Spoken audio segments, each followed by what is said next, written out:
Hello everyone, आज हम पढ़ेंगे हिंदी व्याकरण में अर्थ के आधार पर वाक्य भेद। अर्थ के आधार पर जब हम किसी वाक्य का प्रयोग करते हैं तब उस वाक्य के द्वारा हम कोई ना कोई बात अवश्य करते हैं। अर्थ के आधार पर वाक्य 8 प्रकार के होते हैं जिन्हें हम आगे पढ़ेंगे।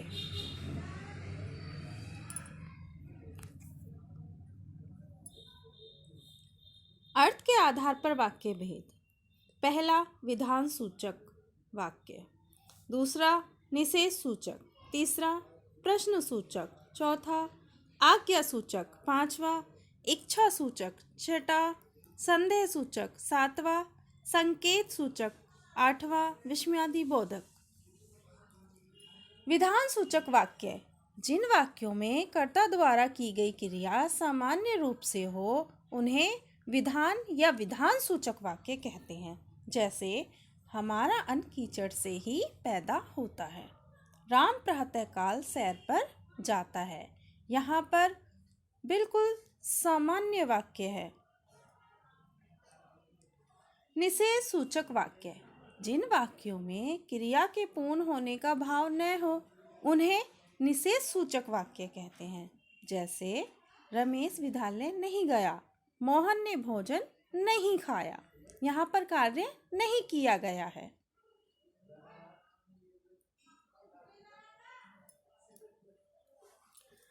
प्रश्न सूचक वाक्य जिन वाक्यों में प्रश्न पूछने का अथवा उत्तर जानने का भाव हो उन्हें प्रश्न सूचक वाक्य कहते हैं।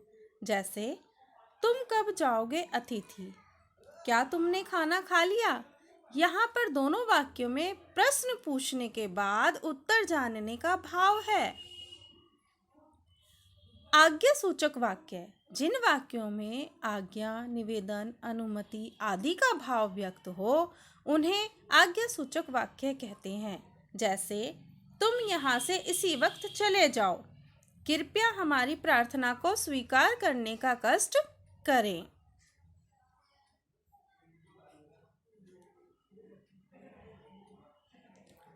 इच्छा सूचक वाक्य जिन वाक्यों में इच्छा या आशीर्वाद का भाव व्यक्त हो उन्हें इच्छा सूचक वाक्य कहते हैं। जैसे, काश मैं प्रधानमंत्री होता, ईश्वर करे तुम्हारी यात्रा मंगलमय हो। संदेह सूचक वाक्य जिन वाक्यों में कार्य पूरा होने में संदेह का भाव हो उन्हें संदेह सूचक वाक्य कहते हैं। जैसे, शायद रात को मूसलाधार वर्षा हो, शायद परसों हम सब नैनीताल जाएं। यहाँ पर शायद का भाव है।